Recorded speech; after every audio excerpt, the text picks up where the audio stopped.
Celebrating 50 years. Majestic Jewelers. എല്ലാവർക്കും നന്ദി അറിയിച്ച് കെ.ടി. ജലീൽ നാട്ടിലേക്ക് മടങ്ങി. മുഖ്യമന്ത്രിക്കും മറ്റു മന്ത്രിമാർക്കും പ്രത്യേകം നന്ദി അറിയിച്ച് തന്റെ സമ്പാദ്യത്തെക്കുറിച്ച് വെളിപ്പെടുത്തിയും ഫേസ്ബുക്കിൽ കെ.ടി. ജലീൽ കുറിപ്പ് പോസ്റ്റ് ചെയ്തു. ബന്ധുനിയമന വിവാദത്തിൽ ലോകായുക്ത വിധിയെ തുടർന്ന് കഴിഞ്ഞ ദിവസമാണ് കെ.ടി. ജലീൽ മന്ത്രിസ്ഥാനം രാജിവെച്ചത്.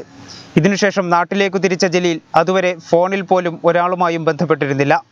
ഇതിനുശേഷമാണ് തന്റെ സമ്പാദ്യം വെളിപ്പെടുത്തിയും കൂടെ നിന്ന മുഖ്യമന്ത്രി അടക്കമുള്ളവർക്ക് നന്ദി അറിയിച്ചും ജലീൽ ഫേസ്ബുക്കിൽ കുറിപ്പ് പോസ്റ്റ് ചെയ്തത്.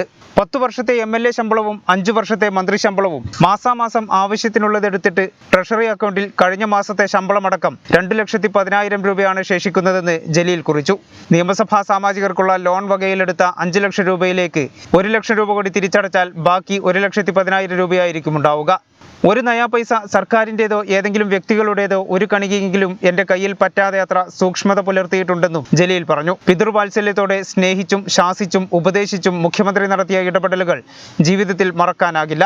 മന്ത്രിസഭയിലെ എല്ലാ അംഗങ്ങളും പ്രകടിപ്പിച്ച ഐക്യദാർഢ്യവും സഹകരണവും എടുത്തു പറയേണ്ടതാണ്.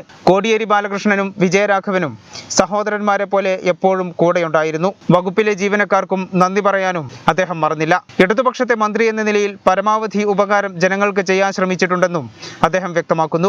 മുന്നിലെത്തുന്ന എല്ലാ അപേക്ഷകളിലും അനുകൂല നടപടി കൈക്കൊള്ളണമെന്നാണ് ആഗ്രഹിച്ചതെങ്കിലും ചിലതെങ്കിലും നൂലാമാലകളിൽ കുടുങ്ങിയതിൽ ജലീൽ പശ്ചാത്താപം പ്രകടിപ്പിക്കുകയും ചെയ്തു.